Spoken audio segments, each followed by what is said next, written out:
Hello ladies and gentlemen, this is Blue Maxima and I'm here checking out Mystery Chronicle One-Way Heroics. This is a remake of a Japanese indie PC game by the same name, except without the Mystery Chronicle, from the same people who brought you Shire and the Wanderer. And that name should be making a bunch of ears pop up because Shire and the Wanderer is bloody excellent. So it's a nice thing to see Spike Chunsoft tackling something slightly different. We'll go have a look around first. You can change your control settings, but you can only do two particular types, so it's not particularly interesting. And then you can go to the control scheme, which will just let you see it. Then sound settings. Notably, there's an English dub and a Japanese dub, which is kind of strange because the original One-Way Heroics was like under 100 meg on PC. This game breaks 1.2 gig, so it's kind of strange to see a full English dub for this game, but the best part is that when the credits rolled, I only recognized one name on the credits. There's like 12 characters in this game. There's 4 people that voice all 12 of them, and 2 of them are voiced by Donna Burke. And yes, I mean that Donna Burke. The Sins of the Father, Heavens Divide Donna Burke. It's kind of great, but we'll just ignore that for the time being. Couple of system settings here that you can turn on. It's, you know, you keep them on, turn them off at will. It's pretty nice. You can sign into Twitter, funnily enough, and you can use this to tweet out whether or not you're doing like a quest or died or stuff like that. And it gets you spirit stones for it. And we'll explain what spirit stones are shortly. But yeah, you can do that. It's kind of neat. And you can even meet heroic spirits during your quests and receive items. But I haven't actually managed to get my hands on that yet, which is unfortunate. And of course, there's cross-save with the PlayStation 4 version. The extras menu is interesting. You can check the last 50 runs that you've done. I haven't done 50, I've done about 15 or 16. This is about 3 hours worth of play, more or less. Like, as you can see, some runs last 5 minutes, some runs last 12, some last 30, so yeah. If you want to add all them up and find out how long I've been playing for, you're more than welcome to, but yeah, it's probably like 3 to 4 hours, more or less. My most recent run was a successful finish on normal mode with a pirate, which is kind of neat. And even better is, if you remember to come and save a run right after you finish it, you can actually save a replay. So I've saved a replay here of me going through my own world, which I named Butt Wiggle. Yes, I am very childish, I'm fully aware of this, but I failed that run. And there's also this run here, which I beat the One-Way Hero quest on, so we can go have a look at that. It's not a full-on replay of the full quest, but it's it tells you everything that happens on the chat log, and it shows you every item, it shows you every enemy you defeat, it shows you the layout of the world, and neatly enough, if you want to play through that world, there's the seed. So you can play through the world that I successfully managed to beat the Demon Lord on. Which is actually kind of a neat reference, but I'll get into how that works later on. So you got class records, which will let you see the best record for every class and every difficulty that you've played on. So yeah, I've played a bunch of the classes, not all of them. There's a ton of classes in this game. So yeah, you can see all your different amounts of records and all that. And you can also see the 10 heroes that you conquered the world with. I won't bother laying that scroll. And you can also do match records and match replays. This is weird because in this game, in this version, I don't think this was on the original version, but on this remake, and view specials is just like music and credits and stuff like that. On this remake, you can do multiplayer online, and the idea is, when you battle the other heroes, you both start at either end of the world, and you have to try and get to the other person's castle first. And unfortunately, since this is a review copy, I haven't had anyone to play that with, but that's interesting. The unfortunate thing about it, though, is that this is the only way outside of doing that one daily tweet to earn spirit stones. And the spirit stones actually give you, like, special items. So, yeah, you can...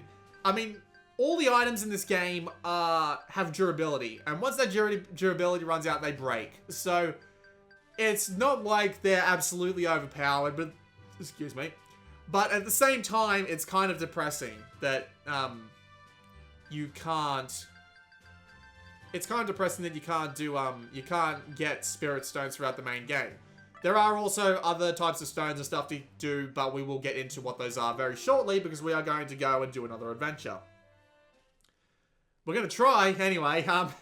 I can't promise anything because, again, this is a roguelike. So, we are going to be at the mercy of the world generator, more or less.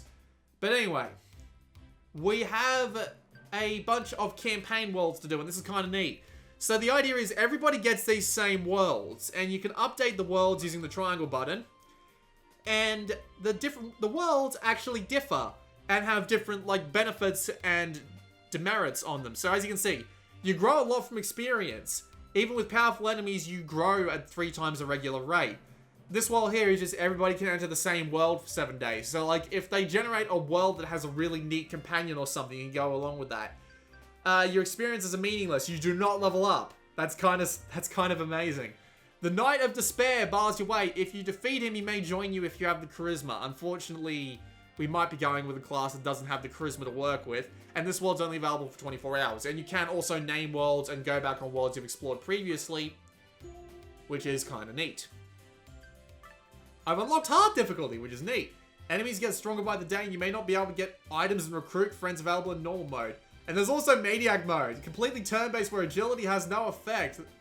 Oh man, I haven't even seen this yet. I think I only just unlocked it. That's kind of neat.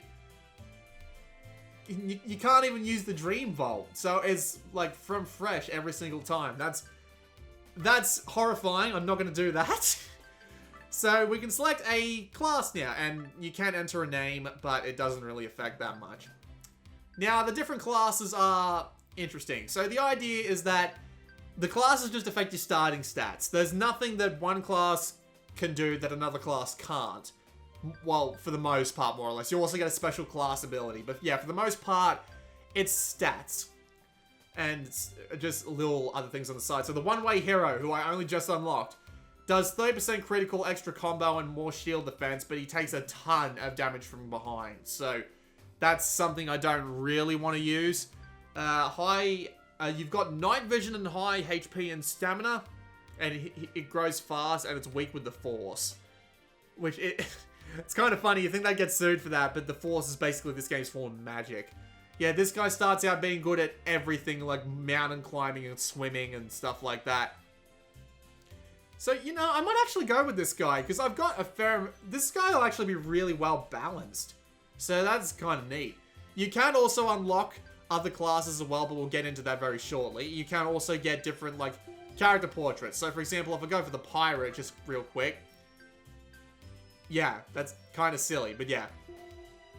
We'll go with the adventurer, because not the sorcerer. The sorcerer does have force powers and stuff like that. He's difficult to use, but extremely powerful. I believe that wholeheartedly. But yeah, you can also pick the gender of your character, which is kind of neat.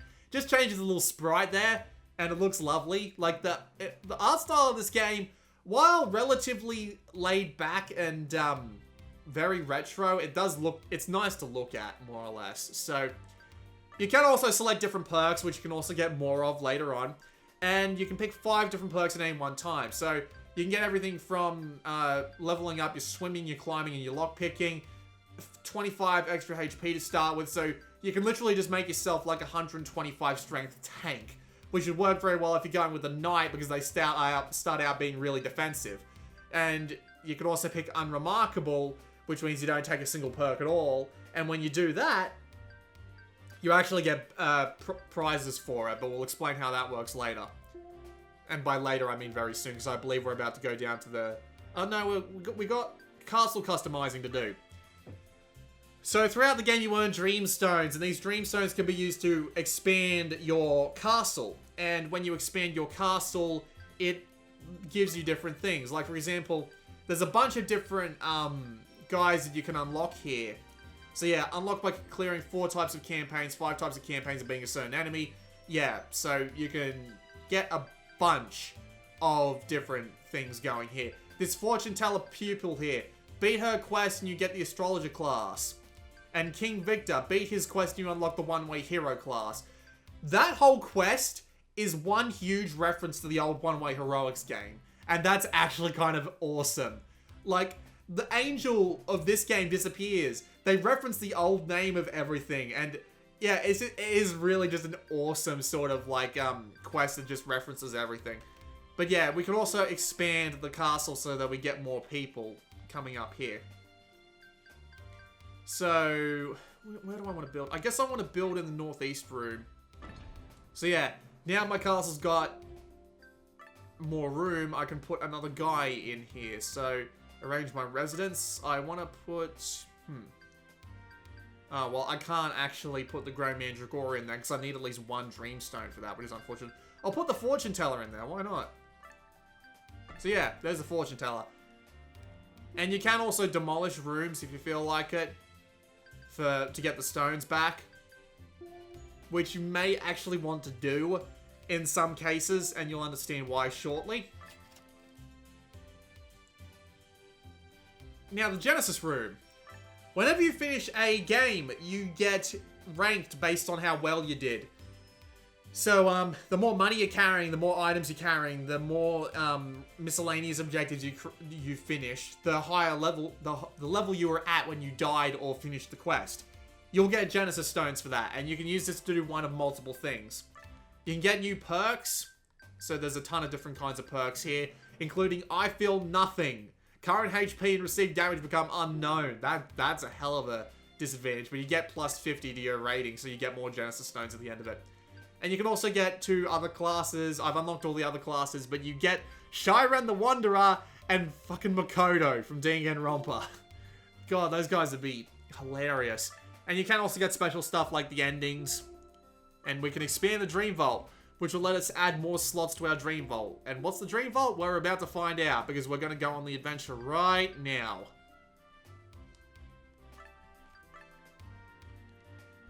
And I'm just going to have a bit of a drink while the world loads. The little story things here actually tell you some tips sometimes, and it's kind of neat.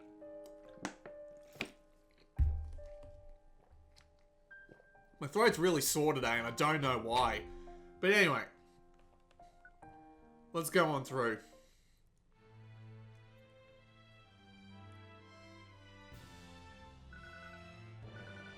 So this is where we start. This is the castle. Now, the way this game works is that you see that big wrestling purple filter thing on the left there? That is the Shine Raid. You touch that, you die. And every time you move, it moves along to the right. So, you have a very limited time to decide what you want to do in the castle. Because there are a bunch of things that you want to be doing in the castle. Because you've got the quests up there that you need to go visit. You need to go talk to these people on the right because they'll tell you more interesting info. And doing all of this takes time. And of course, the Shine Rate is constantly moving to the right, so you have to figure out what you want to get done. So the Dream Vault actually persists across games, for example. So I'm actually going to take my armor and my weapon here, because this Lunatic Axe is ridiculously strong.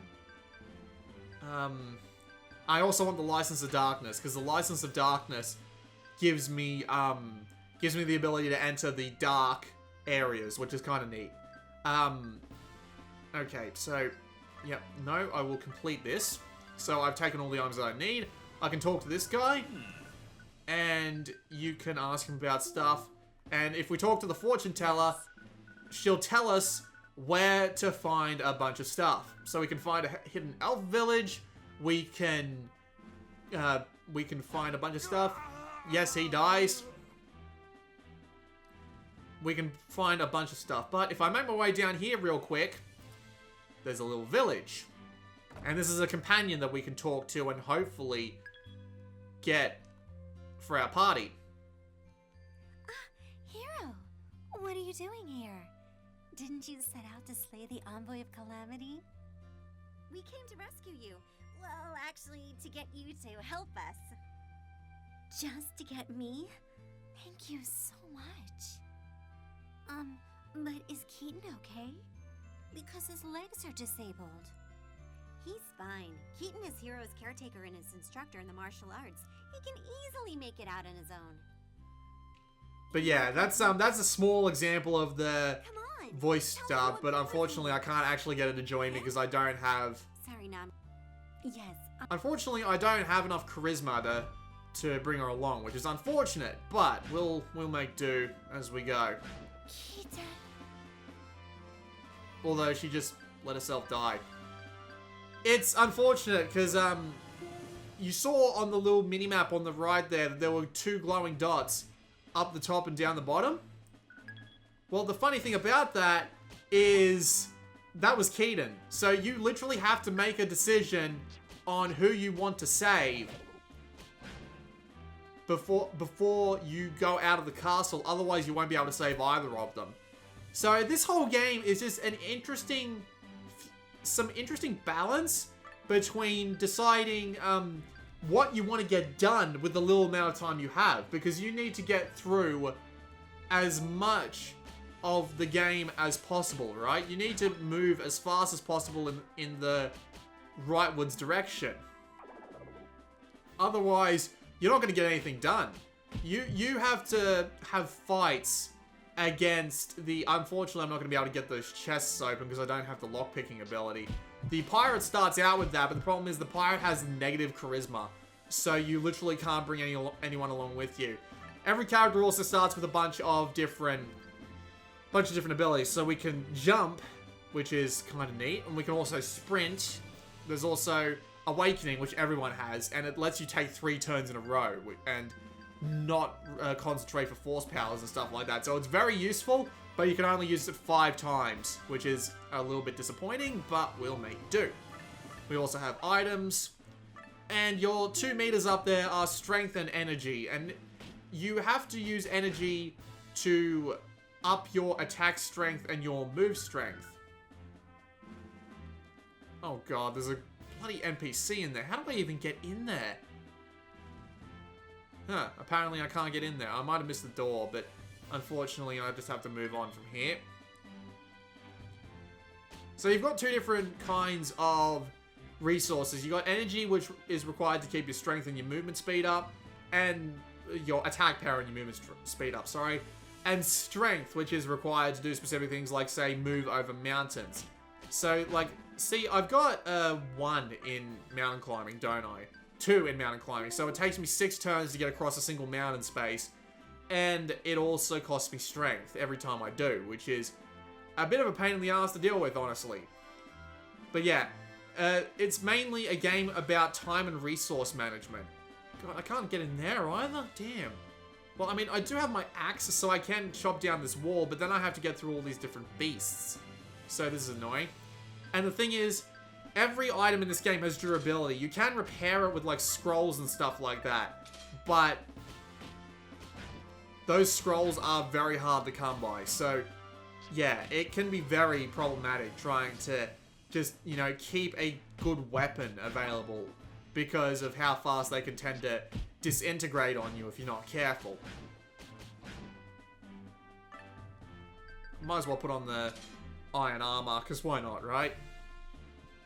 Thankfully, even if you do die, like, mid-mission, the game lets you keep all your items anyway, so it's very generous about that, which is good, because you can carry along a good weapon with you if you need it, or if you're worried that your really good weapon is about to fall out, you can just stick it in the Dream Vault until you find something that'll let you repair it or something like that, right? So it's a lot like Shyren the Wanderer in that sense, where you are very unlikely to get through the first time, but after a few repeated playthroughs, you'll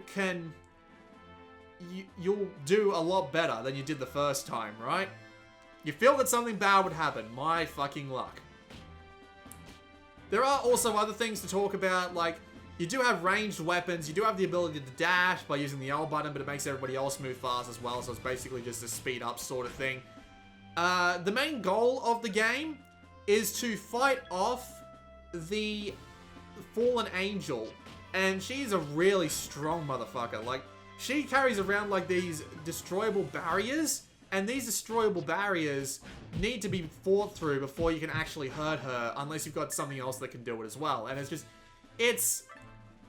and there's a lot of different quests and stuff you can do as well. Like, there's all sorts of things. There's the Fortune Teller quest and the One-Way Hero quest, and there's a bunch of other quests you can find throughout the world and stuff like that. And it's a really interestingly set out game because you need to decide what you want to do. And of course, you've got that whole time thing going on with you because you've got the window constantly approaching. I'm holding X and square to, like, just wait in position right now, right? You have to manage all your resources and stuff like that. And the game is just, it's really interesting. It's not as engaging. I'm gonna have to, no, I don't have to Awakening just yet. You've got, shortcuts here as well. So as you can see, you can set shortcuts to, ooh, an axe. Oh dear. So yeah, you can, it's a really interesting game. Because of all the stuff that there is to do in it. I do have a couple of problems with it, don't get me wrong. I'm not one of those sorts of people that's just, I can see that there are some issues here, which some people may not like. For one, this game has the obsession with traps that Shire and the Wanderer does, and it can actually be really annoying about them. The fallen Yeah, I'm gonna have to end up fighting the Fallen Angel in a bit. You can see that the time goes by in the top left corner of the screen there. Okay, so I learned how to bind something, so let's try that, because why not? Now you can't move. And once you get to a new area, you level up, and when you level up, you get a bunch of, different stats, obviously. You can't level up, swimming and all those sorts of things like that. Right, I'm going to need the Awakening, like, right now, because if I don't get out of the way of this, I'm going to fucking die.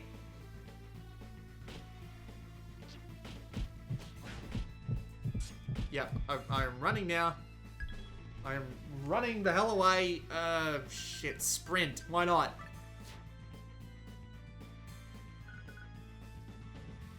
Any goods you want identified? While the Fallen Angel is right there? Not great. Thanks. You can't identify items because most of the ones that you pick up aren't identifiable. And yeah, she'll run away if you avoid her for too long, which is kind of nice because you can just choose to avoid her. But at the same time, I've obviously taken a lot of damage from that and I have to keep going. So, not the most pleasant thing to deal with in the world, I gotta tell you. As you can see, I don't even know what the durability is of my weapon down the bottom left there. There's a lot of different types of monsters you can fight. There's a bunch of different items you can get. There's a traveling medicine girl, which is kind of neat. Excuse me. So yeah, we can buy stuff if we want to. We can sell stuff. Like, look at how much my axe is worth. 2,000, which is actually really expensive. Like, 4 grand here is, yeah, that item's actually really valuable, which is why I've been keeping it around. But yeah, it's not as engaging as as roguelikes. As other roguelikes like Shire and the Wanderer. Come in. Because what the hell? Come in. You shouldn't touch other people's lapis. Neat. I imagine the thief can actually steal stuff from this guy, which would be kind of neat. But yeah, it can take a really long time to get going, especially on early game runs. Like, on easy mode, the angel always comes up around 400 kilometers. And when it does, it can be... I mean, it's actually relatively easy to beat her. So, you might want to find yourself just, You may find yourself just doing something along the lines of just fiddling around with playing through easy a few times until you get a hang of the game. And then when you play on normal, it takes a really long time to go anywhere. Because it takes a really long time to get leveled up and for the game to get really interesting. Once it does, though, I tell ya, like that one run that I did where I got like 1,400 kilometers and beat the Demon Lord was one of my favorite runs.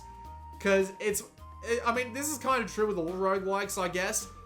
But when you get a ton of items and when you're using them all in creative ways to keep yourself alive for as long as possible, and when you're throwing everything you've got at the final boss and he goes down just as you're about to die, it is one of the most satisfying things in all roguelikes, not just things like Mystery Dungeon or Mystery Chronicle as this one is. So, but it does nail that feeling of accomplishment when you get something really difficult done. And considering that you've got the Dream Vault so that you're not starting completely from fresh every single time, it really is satisfying. And it's a neat... Oh yeah, I got all my health back because that was the good event. But yeah, it's a neat concept. It's a fun roguelike. It's not as engaging or as compelling as something along the lines of Shyran the Wanderer.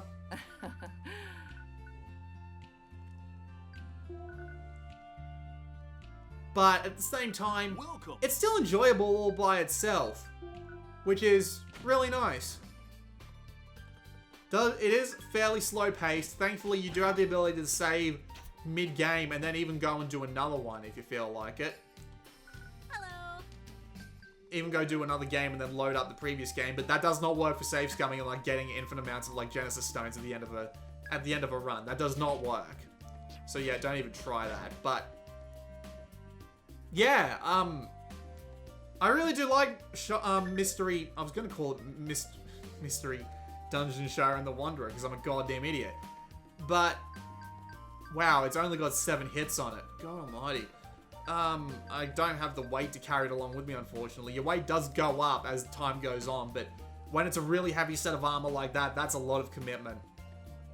Especially when I need to keep around another armor set for when I eventually end up losing the current set that I've got.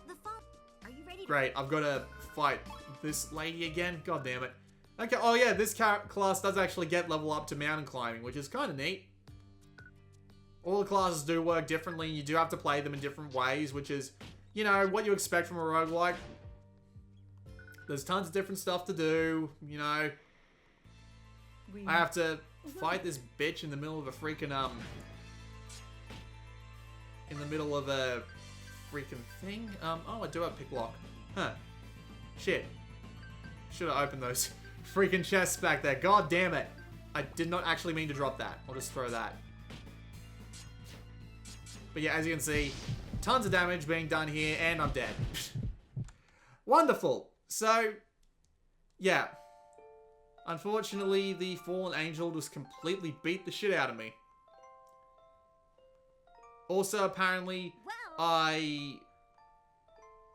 Continuing on. Yeah, also apparently there was a character there who I wanted to meet. But yeah, this is demonstrating the end of a mission. So everything you have when you die gets identified. Your rank gets added up. You get Genesis stones. So even if you do a bad run, even if you do have a bad run, you still get stones for it. So that's nice. You can tweet your results. You can get comments on everything you've done here. So if you're looking for a little bit of advice, you can get that. And of course, you can come here to open the Dream Vault to put your stuff back in, which is what I'm going to do right now. I've got 3 slots left, and this is everything I have. So my Lunatic Axe, my License of Darkness, and Battle Scroll, I guess? I don't really have much. Oh yeah, I want to put my Iron Armor back in, because that's some really useful stuff. So screw the Battle Scroll, put the Iron Armor back in. And once we go back to the title screen, yeah. So there's a bunch more stuff I didn't get to show off in this video, like companions who will protect your sides and your back and do extra damage for you. Didn't run into that many traps, funnily enough. And of course, all the different classes with all the different ways I have to play. But that was a quick look at Mystery Chronicle nevertheless, because God only knows if I start up another game and I start doing really well, I might actually end up winning. So that would be a bit of a shame, but, you know, because with me and sucking games and all that. But Mystery Chronicle One Way Heroics is coming out very soon, and I would recommend it. But if you're not a fan of things like roguelikes, this isn't going to change your mind. Like, Shyren's the one roguelike I'd recommend to everybody, but this one is just like, if you like the look of it, go right ahead, because it is really an interesting game, even though it is a bit slow-paced and has a couple of issues here and there, but I am enjoying it nevertheless. So, yeah, that's pretty much it. This has been Blue Maxima, and I'll see you all next time.